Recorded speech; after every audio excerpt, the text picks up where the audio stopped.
Sleepy Joe Biden is facing impeachment articles as the Democrats humiliate the National Guard.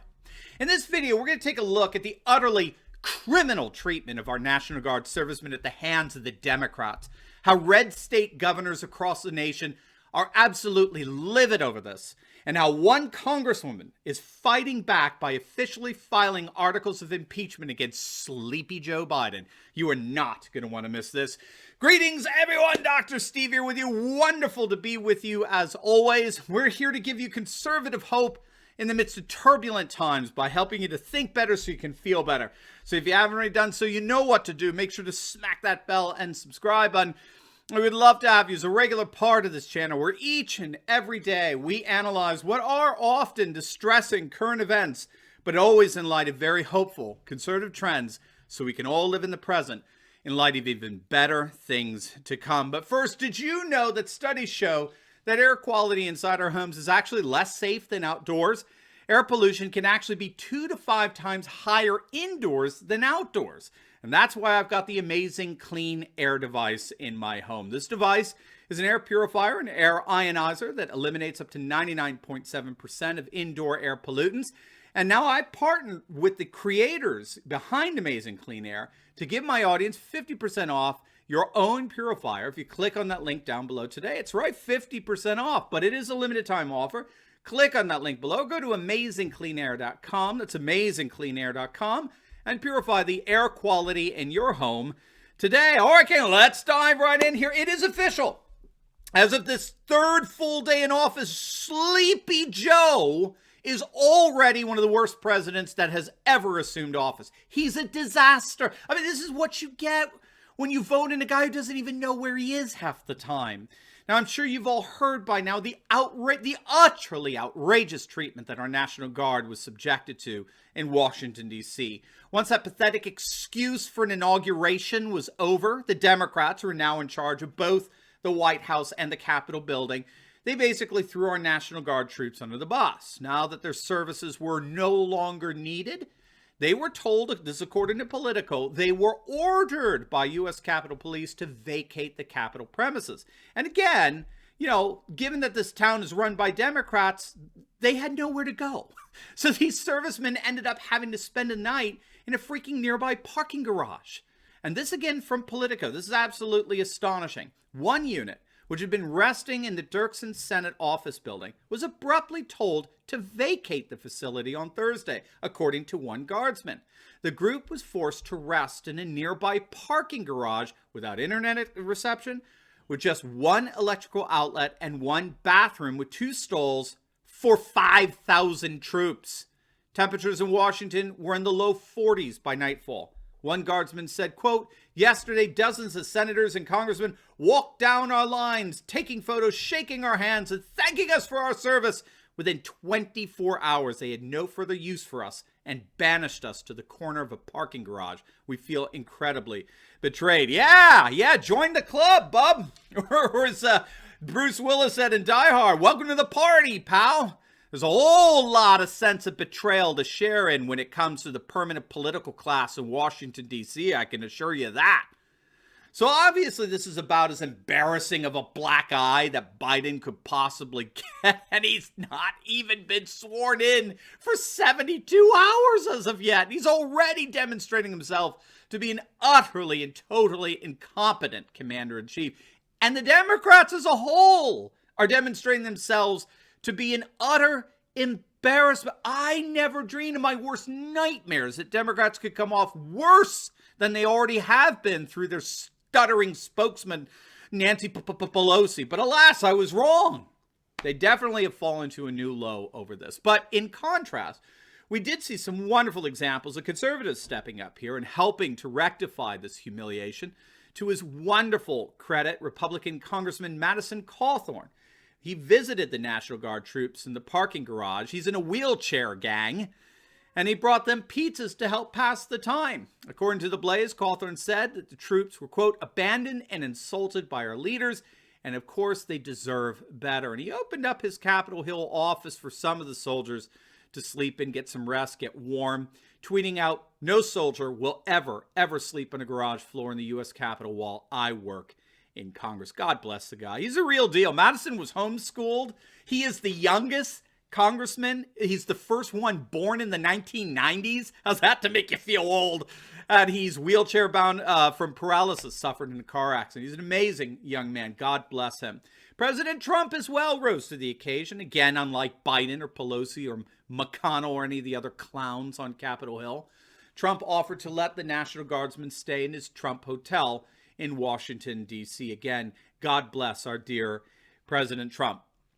Unfortunately, the damage had already been done. The incompetence of the Biden administration and the Democrat leadership infuriated Republican governors across the nation who, of course, days earlier had sent their National Guardsmen to D.C. Red state governors in Texas, Florida, and New Hampshire have ordered their guardsmen out of D.C. once and for all and to come home immediately. The Texas governor, Greg Abbott, had already decried attempts by the FBI at vetting Texas National Guard troops to see if they were so-called right-wing extremists. Governor Abbott was livid over this. He took to Twitter and tweeted out, "This is the most offensive thing I've ever heard. No one should ever question the loyalty or professionalism of the Texas National Guard. I authorized more than 1,000 to go to D.C. I'll never do it again if they are disrespected like this." And so obviously this latest act of Democratic incompetence was the straw that broke the camel's back. Florida's Rick DeSantis, too, had a thing or two to say to Nancy Pelosi. "They're soldiers," he said. "They're not Nancy Pelosi's servants." And this comes on the back end of them trying to investigate the backgrounds of our guardsmen. I thought it was totally inappropriate. This is a half-cocked mission at this point. And he, of course, has ordered the Florida National Guard home as well. Unfortunately, DeSantis made those really cool comments on Fox News, so it's likely that nobody watched it. we did a video on Fox News' utterly imploding ratings yesterday. You want to check that out. I mean, it's beyond belief at this point how far Fox News has fallen. But Governor DeSantis' assessment is being shared by many pundits as of today. It's widely agreed that Biden and the Democrats treated our servicemen and women as props. They in turn had the gall to question their loyalty and patriotism by having them vetted and actually expelling several because of their supposed ties with supposed right-wing extremist groups. And then when they were done with them, they threw them away. They let them eat cake in a parking garage. One bathroom per 5,000 troops. Who needs them? They all pretty much voted for Trump anyway, right? And all of this is why I'm so excited to see that at least one Republican has stepped up and formally filed articles of impeachment against Joe Biden. Now, we're going to get to that in a moment, but first, I am also very excited to announce that we are officially on Rumble. And I'm sure many of you are familiar with this brand new video alternative to YouTube, which is all the best content creators out there, but none of the left-wing censorship and cancel culture that we're exposed to with big tech. And so, as part of making sure that we never lose touch with each other, we put together just for you our brand new Rumble platform. So please make sure to click on that link below and head on over and subscribe to my Rumble channel today. Again, you'll get all my video content, but without any of the censorship. So let's together support this great new Rumble network by clicking on that link below and subscribing to my Rumble page today. I look forward to seeing you over there. All right, gang, that's right. We've got some pretty awesome congressmen who are willing to step up to the plate and fight back against this decrepit Democrat Party.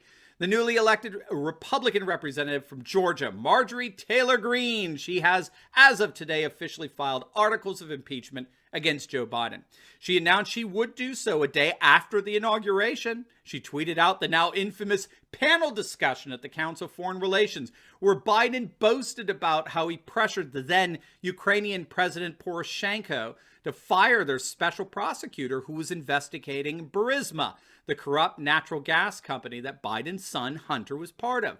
Biden explicitly stated that he threatened the then President Poroshenko that he would withhold $1 billion in U.S. loan guarantees until that special prosecutor investigating Burisma was fired. So she's done it. Marjorie Taylor Greene has officially filed articles of impeachment against President Sleepy Joe. She said, quote, "President Joe Biden is unfit to hold the office of the presidency. His pattern of abuse of power as President Obama's vice president is lengthy and disturbing.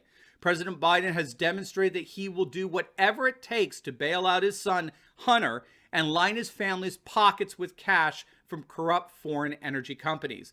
President Biden is even on tape admitting to a quid pro quo with the Ukrainian government, threatening to withhold $1 billion in foreign aid if they did not do his bidding.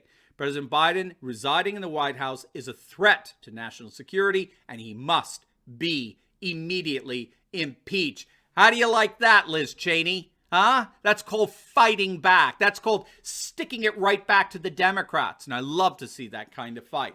Now, this is not merely symbolic. This is key here. The question now is how many more Republicans are going to sign on to this, right? That's the key. If we start seeing people like Matt Gaetz and Jim Jordan, a whole host of other Republicans stand up and say this guy needs to get impeached, then I think President Trump in many ways has really won.